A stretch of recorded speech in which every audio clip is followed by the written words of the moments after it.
고린도 교회는 사도 바울이 제2차 선교 여행 때 고린도를 들러 세운 교회입니다. 사도 바울이 고린도에 갔을 때 그곳에서 브리스길라와 아굴라를 만납니다.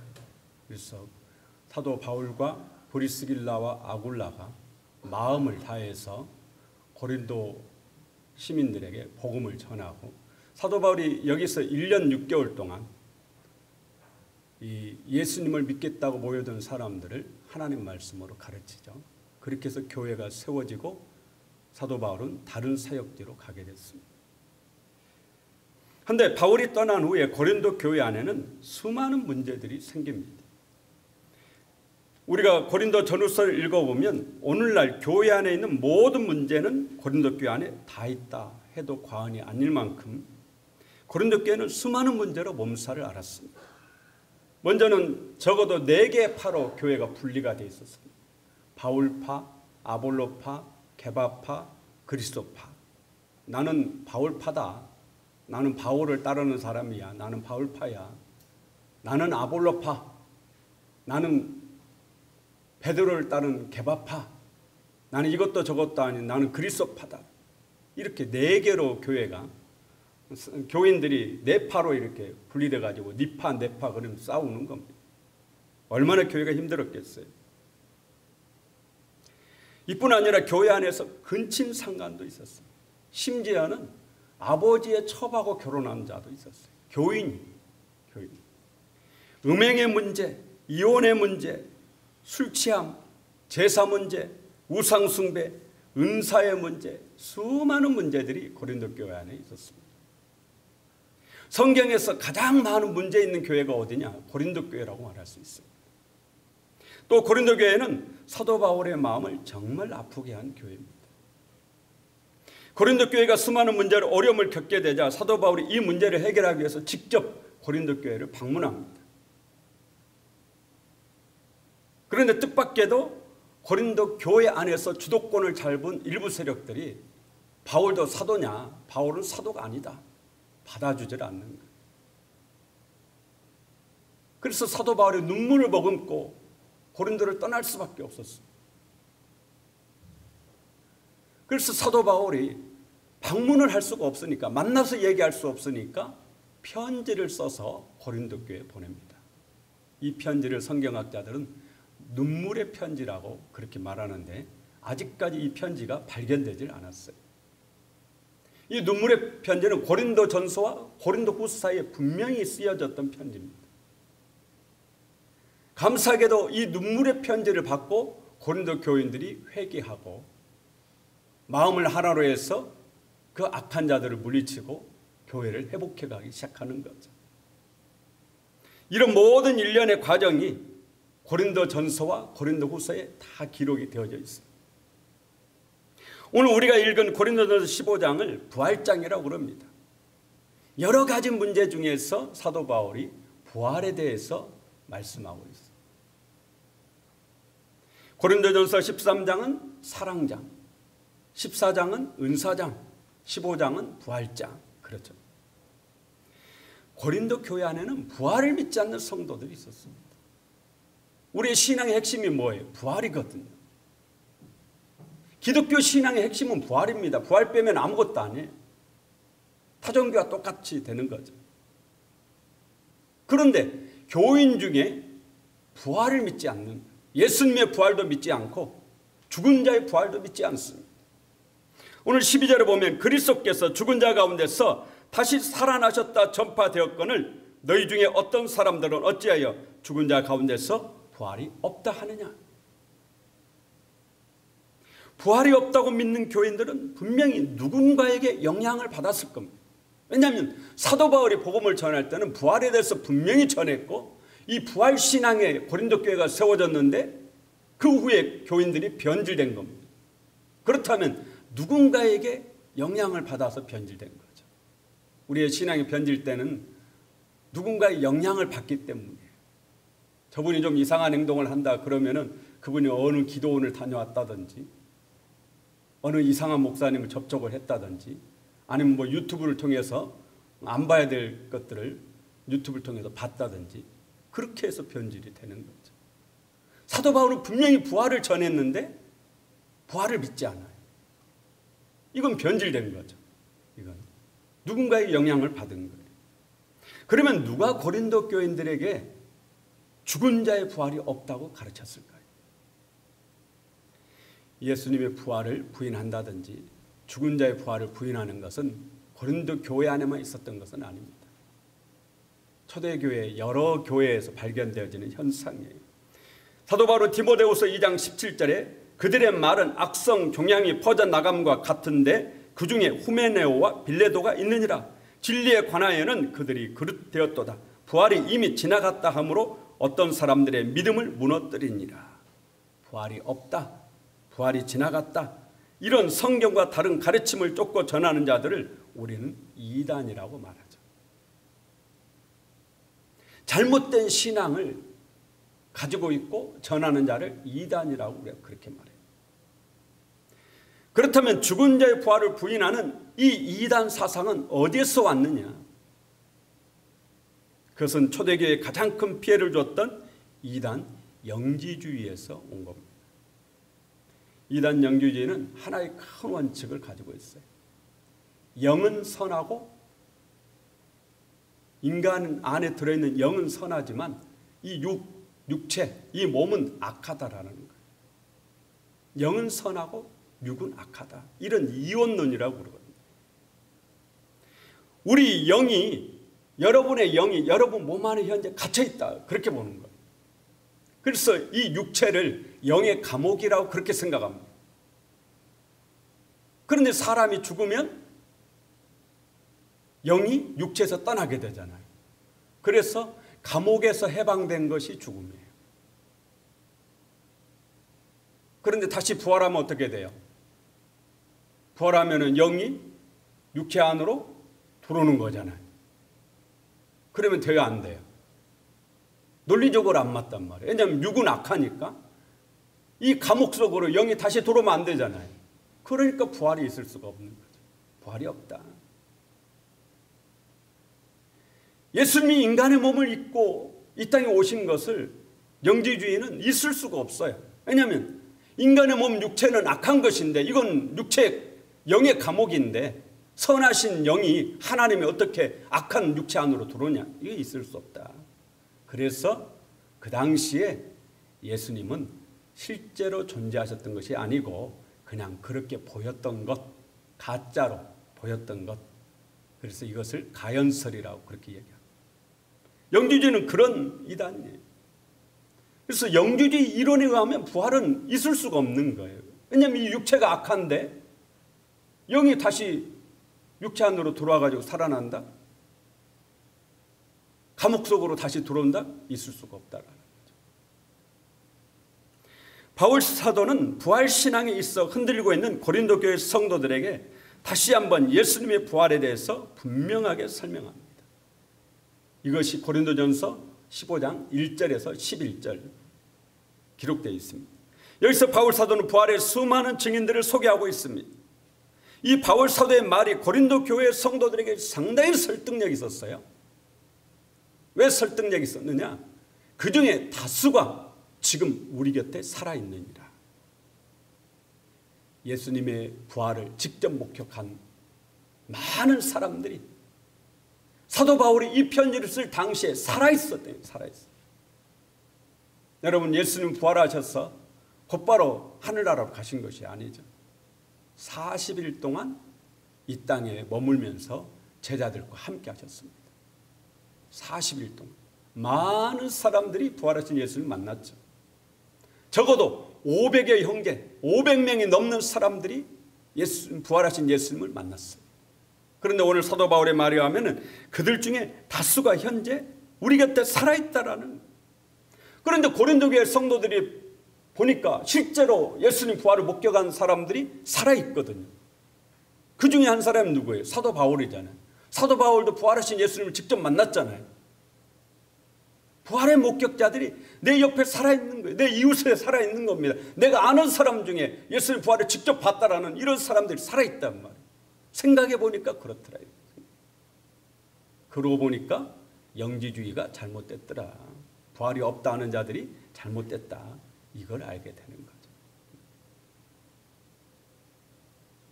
예수님의 부활은 역사 속에서 실제로 있었습니다. 왜냐? 수많은 증인들이 부활을 증거하고 있습니다. 부활을 직접 목격한 사람이 내 이웃 중에 있다라는 이보다 더 분명한 증거가 어디가 있겠어요? 너무너무 분명한 거죠. 예수님이 십자가에 못 박혀 죽으셨을 때 예수님의 육체는 무덤에 묻히십니다. 그러면 예수님의 영은, 예수님이 십자가에서 죽으실 때 영은 빠져나가시잖아요. 영은 육체로부터 벗어나잖아요. 예수님 육체는 동굴 무덤에 묻히셨죠. 영은 그러면 어디로 가셨어요? 영은. 베드로전서 3장 18절에 그리스도께서도 단번에 죄를 위하여 죽으사 의인으로서 불의한 자를 대신하셨으니 이는 우리를 하나님 앞으로 인도하려 하심이라. 육체로는 죽임을 당하시고 영으로는 살리심을 받으셨으니 그가 또한 영으로 가서 옥에 있는 영들에게 선포하시니라. 그들은 전에 노아의 날 방주를 준비할 동안 하나님이 오래 참고 기다리실 때 복종하지 아니하던 자들이라. 방주에서 물로 말미암아 구원을 얻은 자가 몇 명뿐이니 겨우 8명이라. 옥에 있는 영, 옥에 있는 영들에게 주님의 영이 가서 복음을 전하셨다. 그렇게 말씀하죠. 그리고 3일 후 예수님의 죽은 육체가 다시 살아나 예수님의 영혼과 결합을 한 겁니다. 이것을 우리는 예수님의 부활이다. 그렇게 말하죠. 그러므로 실제 영은 죽지 않습니다. 영은 죽고 살고 하는 게 아니죠. 그렇잖아요. 영은 죽고 살지 않죠. 죽는 건 뭐예요? 죽는 건 육체죠. 그러니까 우리가 생각하는 부활은 실제 예수님 육체가 부활하신 거죠.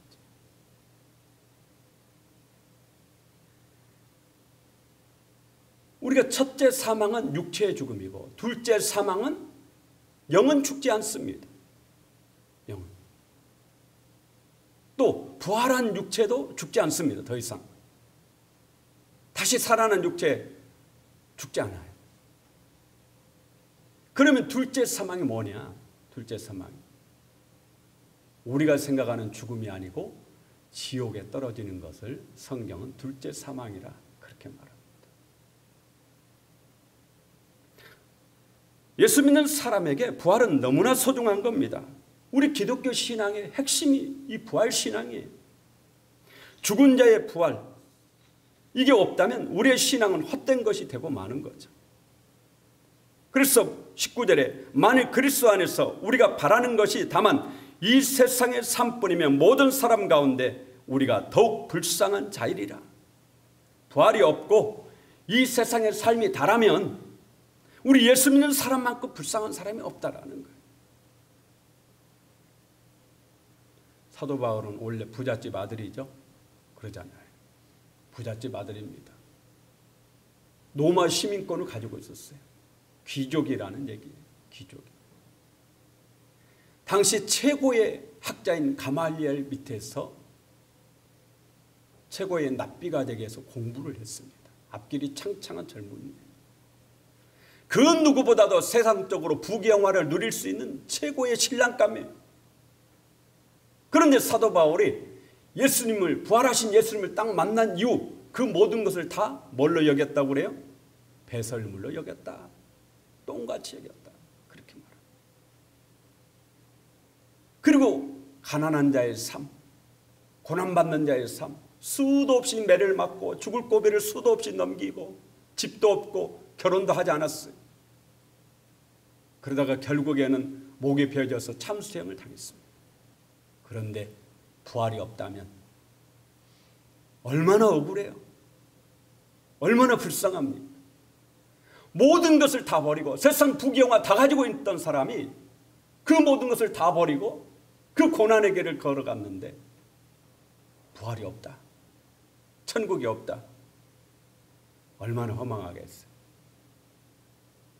부활의 확신 없이 어떻게 그런 삶을 살겠습니까? 성 프란시스도 부잣집 아들이었죠. 예수님을 따를 때 자신의 모든 재산을 다 나눠주고 스스로 거지가 되어서 구걸해 가면서 복음을 전하는 그런 삶을 평생 살았어요. 부활이 없다면 어떻게 그럴 수 있겠어요? 부활이 없다면 얼마나 억울하겠어요? 베드로도 모든 것을 버리고 주를 따랐나이다. 그런데 천국이 없어요. 얼마나 허망해요. 그들은 분명하게 부활하신 예수님을 만났기 때문에, 그 믿음의 확신이 있기 때문에 자신의 이 땅의 잠깐의 삶의 그 부경화를 내려놓고 포기하고 영원한 천국에서 누릴 그 기쁨을 위해서 살아가셨던 거죠.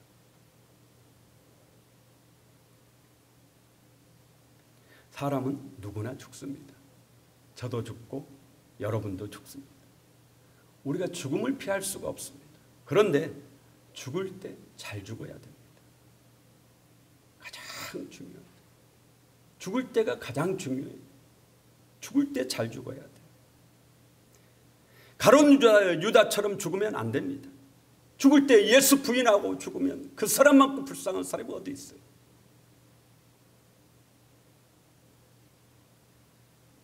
우리는 예수님을 믿고 부활의 소망 가운데 죽어야 됩니다. 죽을 때가 가장 중요해요. 마귀는 포기할 줄 몰라요. 그래서 마지막 죽는 그 순간에도 어떻게 해서든지 우리에게서 예수님으로부터 우리를 분리해내고 마귀가 우리를 데리고 지옥으로 가려고 발악을 합니다. 그러니 여러분은 지금 살아있을 때 우리가 죽음을 놓고 사실 기도를 해야 됩니다. 잘 죽게 해달라고 기도를 해야 돼요. 여러분의 죽음을 위해 기도해 줄 많은 믿음의 동역자도 만드셔야 돼요. 적어도 내가 죽을 때 내 옆에 찬송가 틀어줄 수 있는 가족 중에 그런 사람 하나라도 있어야 돼요.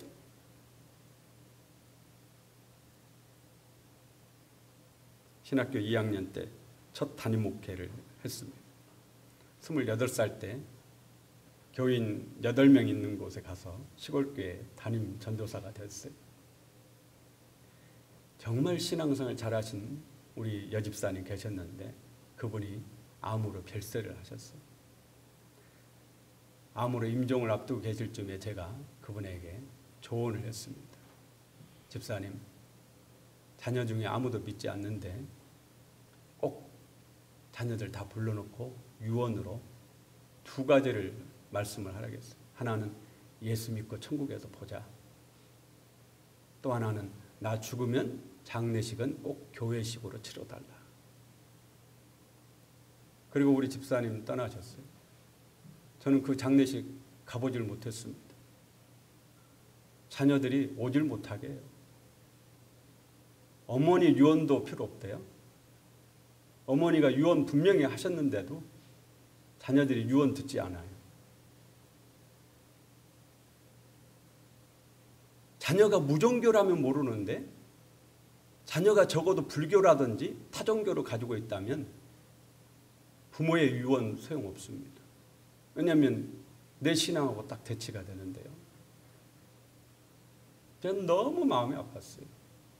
정말 마음이 아팠어요.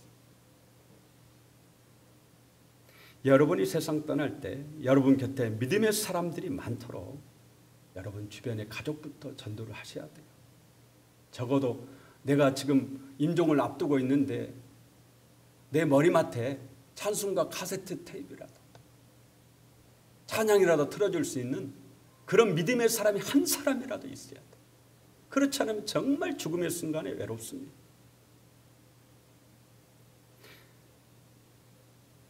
늘 죽음에 대해서 생각하며 죽음을 준비하는 그런 기도를 해야 됩니다.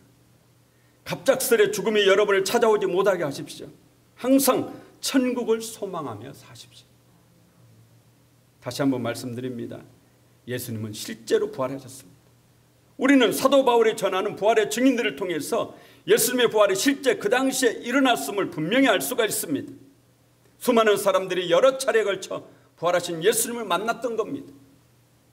또 부활하신 후에 곧바로 떠나신 것이 아니고 말씀드린 대로 40일 동안 이 땅에 머물면서 여러 사람과 먹고 마시며 함께 하셨습니다. 절대 가짜 아닙니다. 잘못 본 거 아닙니다.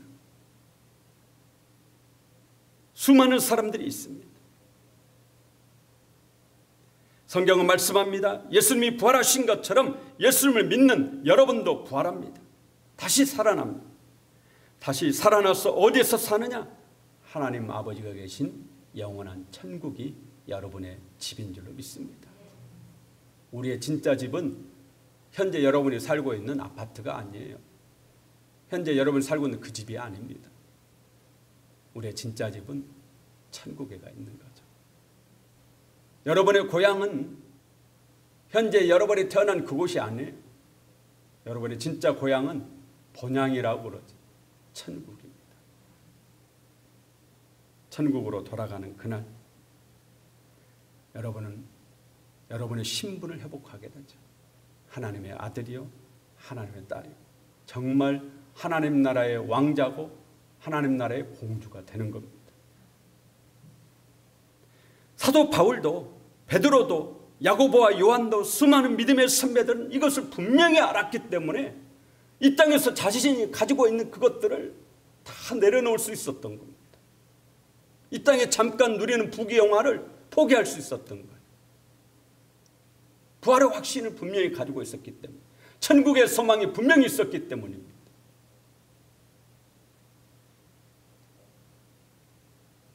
사도 바울이 가졌던 이 부활과 천국의 소망, 여러분 모두도 갖고 죽음 앞에서도 담대한 믿음의 사람이 되시기를 예수 이름으로 축원합니다.